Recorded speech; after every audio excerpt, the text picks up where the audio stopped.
بسم اللہ الرحمن الرحیم۔ حدیث نمبر 81۔ میں تم سے ایک ایسی حدیث بیان کرتا ہوں جو میرے بعد تم سے کوئی نہیں بیان کرے گا۔ میں نے رسول اللہ صلی اللہ علیہ وسلم کو یہ فرماتے ہوئے سنا کہ علامات قیامت میں سے یہ ہے کہ علم دین کم ہو جائے۔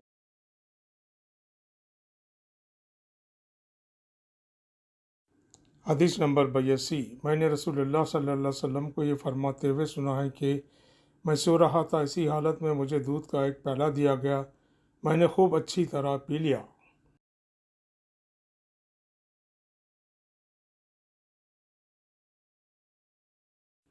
حتیٰ کہ میں نے دیکھا کہ تازگی میرے ناخنوں سے نکل رہی ہے۔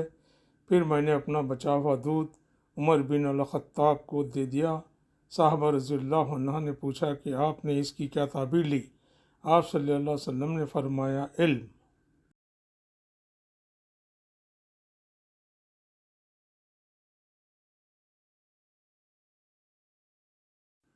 حدیث نمبر 83۔ حج الوداع میں رسول اللہ صلی اللہ علیہ وسلم لوگوں کے مسائل دریافت کرنے کی وجہ سے مینا میں ٹھہر گئے تو ایک شخص آیا اور اس نے کہا کہ میں نے بے خبری میں ذبح کرنے سے پہلے سر منڈا لیا۔ آپ صلی اللہ علیہ وسلم نے فرمایا، اب ذبح کر لے اور کچھ حرج نہیں۔ پھر دوسرا آدمی آیا، اس نے کہا کہ میں نے بے خبری میں رمی کرنے سے پہلے قربانی کر لی۔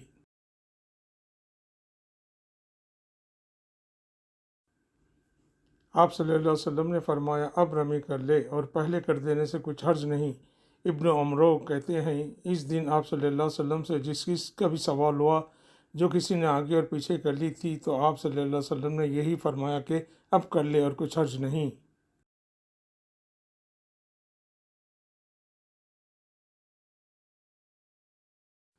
حدیث نمبر 84۔ نبی صلی اللہ علیہ وسلم سے آپ کے آخری حج میں کسی نے پوچھا کہ میں نے رمی کرنے یعنی کنکر پھینکنے سے پہلے ذبح کر لیا۔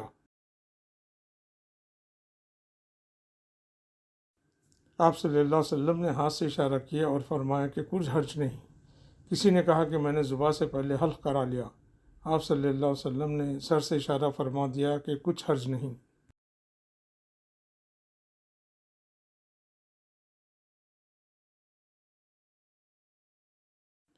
حدیث نمبر 85۔ آپ سے پوچھا گیا کہ یا رسول اللہ، حج سے کیا مراد ہے؟ آپ صلی اللہ علیہ وسلم نے اپنے ہاتھ کی حرکت دے کر فرمایا، اس طرح، گویا آپ صلی اللہ علیہ وسلم نے اس سے قتل مراد کر لیا۔ صدق اللہ العظیم۔